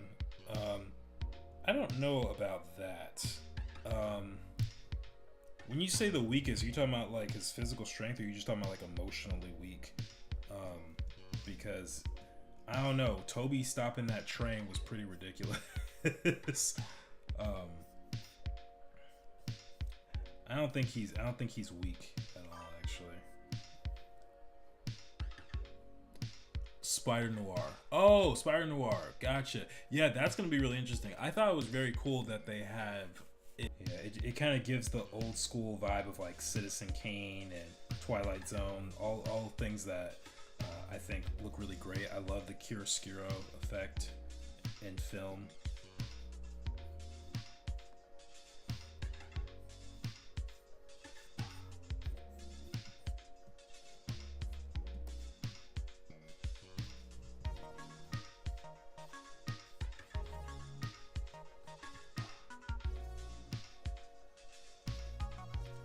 President said, I didn't like the way his suit always ripped. I mean, everybody's suit got kind of ripped or destroyed. I mean, that's what happens in battle. But the reason they do that, Preston, is because Spider-Man, his whole face is covered. And so what they do to show emotion is they have to somehow get him to take his mask off, typically. So in the Tobey Maguire Spider-Man, that's why his mask always gets torn up, because those are really heavy emotional scenes, and they're like, how do we show this to the audience that he's like really stressed out, and they have him take the mask off. But I don't think that means he's weak, though. It just means that the material is weak, if anything. They, you know, and Amazing Spider-Man in the first one, they also had him take off his mask at a certain point. They didn't do that for the second movie, which I was happy with, and they didn't do that for certain portions of the Tom Holland. But yeah, I prefer actually leaving the mask on, just because the mask is cool. Like, Spider-Man looks really cool, so I prefer when they leave the mask on him. Am I gonna watch in color or black and white? I want to watch black and white for Spider-Noir. I'll probably watch both, but I think I'm going to prefer black and white, just because it seems like it was made for that. Like, it almost feels like they filmed it in black and white and then they later corrected it for the people who want to watch in color. So I know that's not how it worked, but that's just how it feels to me. So yeah, not Tom Holland's suits. They never ripped. No, they did get destroyed, but they didn't tear up the way that that Tobey's did. But they had him take off his mask, is what I'm saying. They had him take off his mask in different movies. The first movie, in Homecoming, he wasn't even in his regular suit. He had the homemade suit, and he had his mask off in that. And then in No Way Home, most of it, I'm not No Way Home, sorry, Far From Home, most of the time his mask was on, but then the final confrontation, he took it off after the bullet shot, or after the shot goes off. And then in pretty much the entire fight in No Way Home, Tom's got his mask off. So yeah, that's kind of what I meant.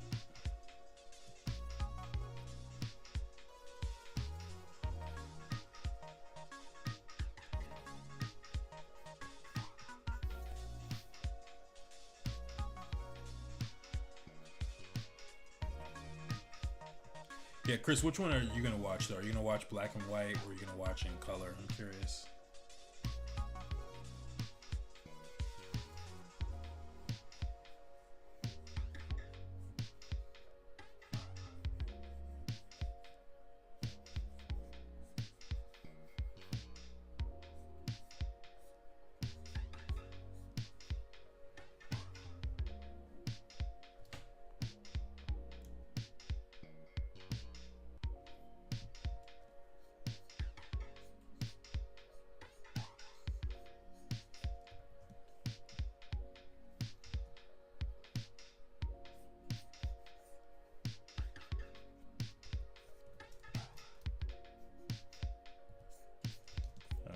So for this, we gotta get those overlaps very clearly.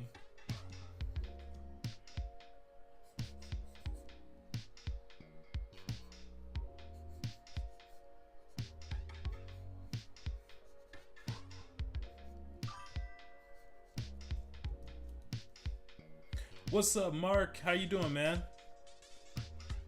Doing well. We're doing well over here. Drawing stuff. What time is it over there? Like 4:30, 5?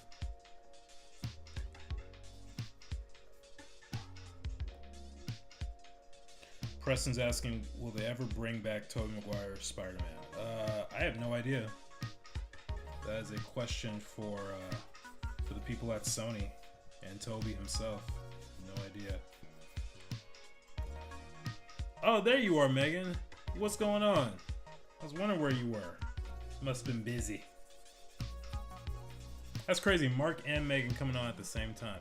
It's 5:48 for you. Oof. I do not envy you at all, brother. I do not. But I appreciate you. I'll say that much. I appreciate you, man.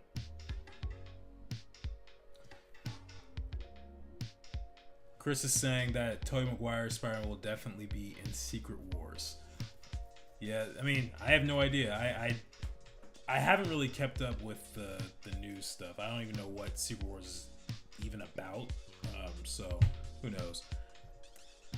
Mark says only 12 minutes left in the stream. Yeah, only 12 minutes, but you can watch the replay. It will be available for you whenever you like, man. Whenever you like.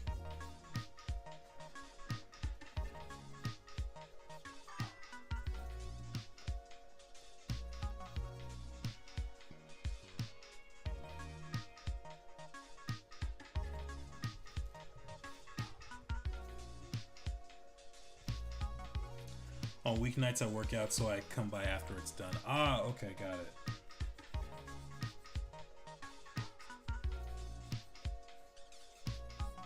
Well, help me get those watch hours, Megan. Just turn me on in the back or somewhere. Help me get those watch hours. Alright, I think this is still not quite there. I need some more work on the foreshortening of this leg.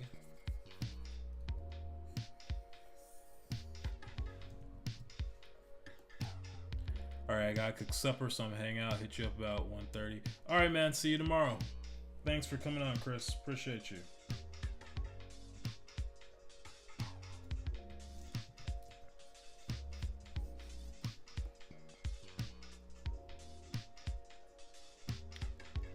Spider shrimp?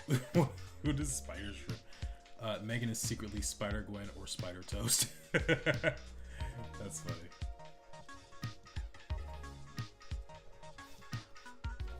Alright. Doing pretty good with this. Pretty good. I think the next step... We only have a couple minutes left, so I don't want to start a new drawing, but... I feel like I can still adjust this hand over here.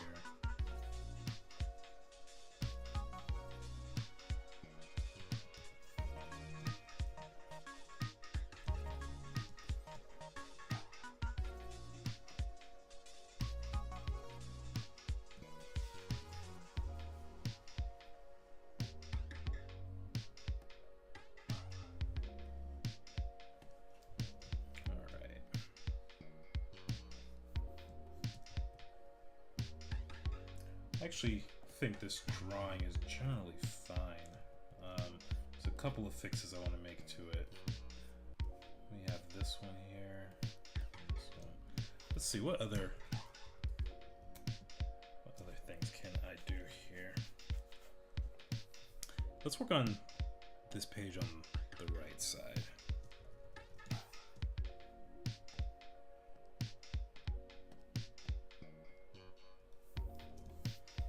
This one's going to be Enzy.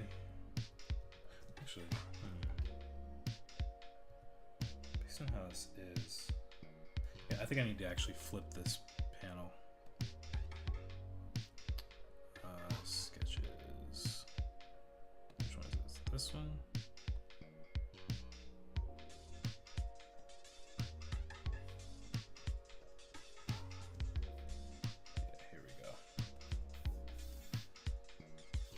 Flip this horizontally.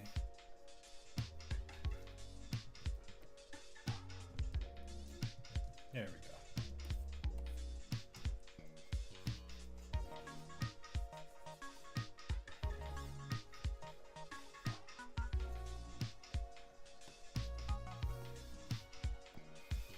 All right. Gonna get another Enzy sketch up in here.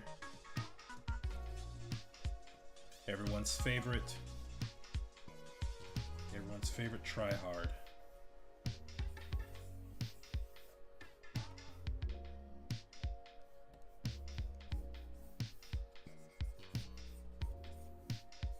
He's probably.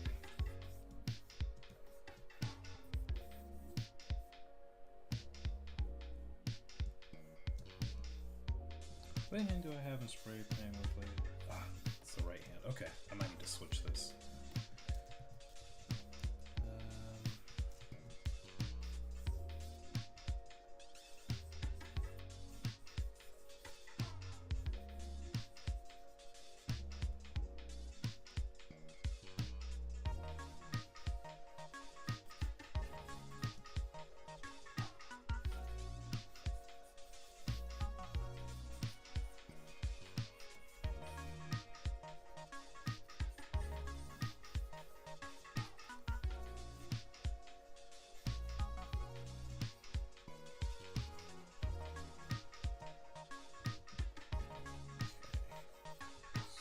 He's got his focused face on over here. And we already established he does the duck face, so let's find that reference. Yeah, so he's gonna be looking like this, but just from a different angle. So let's transition. What does that look like? Something like this, like that, I guess.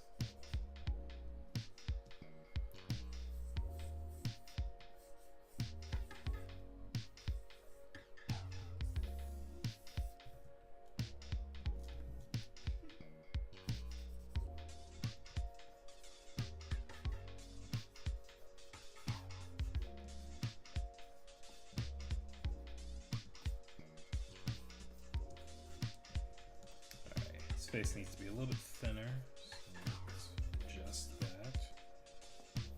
Preston says I might watch one of the Spider-Man movies tonight, but not sure what movie of Spider-Man. You got a lot to choose from. You got, let's see, 3, 6, 8. I think you got 10 movies to choose from. So pick a number between 1 and 10, and pick the, and then just watch one.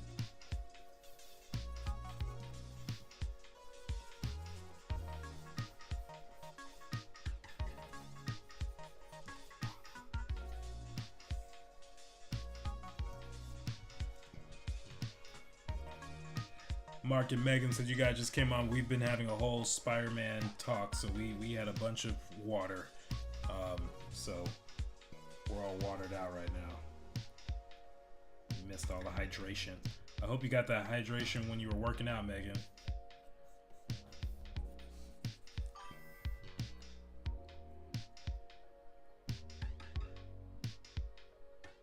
Cypher.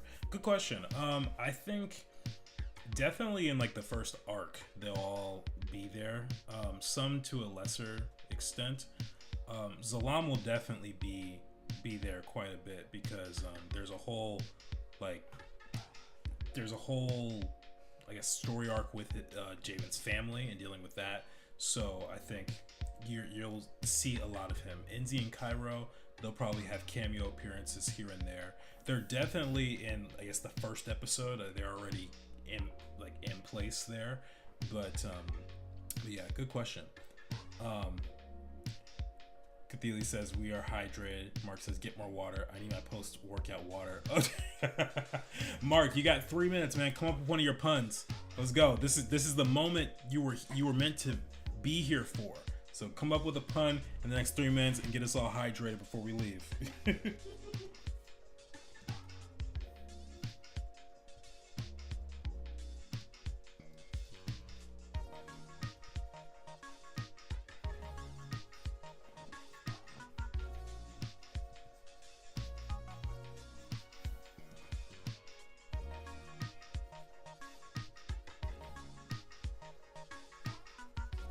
Here we go. Yeah, look at Enzi's focused face. He looks like a lad who knows how to commit vandalism.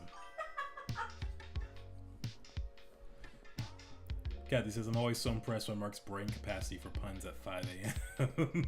Yeah, it is really impressive. It is very impressive, I must say.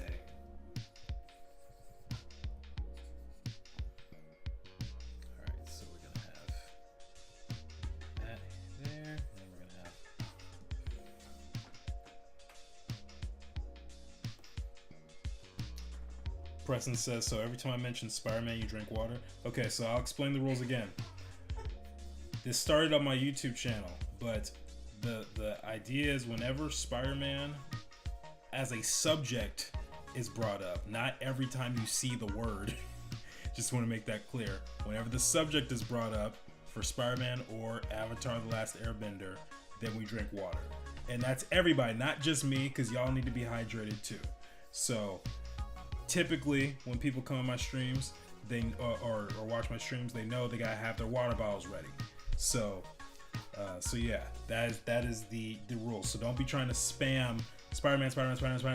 Don't do that, because then I'll have to go to the bathroom during the stream, and that's not going to be enjoyable for anybody. So yeah, space it out, space it out. But that is the rule. All right, Mark, you got 1 more minute, man. 1 more minute. You gotta come up with a pun. I will leave you high and dry, right? It can even be an old one. It's okay. It can be an old pun.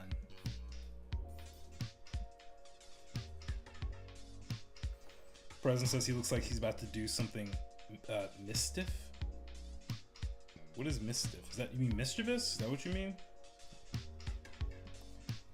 Yeah, I mean, they are spray painting graffiti on a water tower. So yeah. Mark says if Spider-Man gets cold, does he put on a Peter Parker? That is where we end. That is genius. Love it. See, I knew you could come up with one, Mark. He probably you know what? I bet Mark has a list somewhere in like his journal, and he's like puns for Jordan's stream, and he'll just probably go of the stream, both YouTube and TikTok.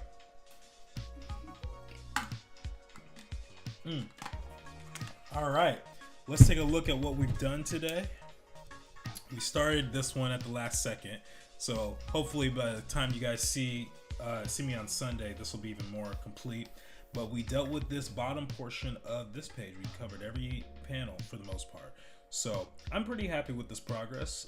Obviously, there's some things I gotta fix and things like that, but yeah, I'm happy with the progress. So I'm going to first say bye to the TikTok audience. Everyone on TikTok, thank you so much for watching the stream. I appreciate you guys, and I will see you next time. All right, and then for you all, my lovely people on the Joe McFo show, the Joe McFo fam, if you will, I appreciate y'all for coming into the stream, and even if you were late, even if you only got 12 minutes on, I appreciate you guys. We'll be back on Sunday to do more comic stuff. See you then. Peace.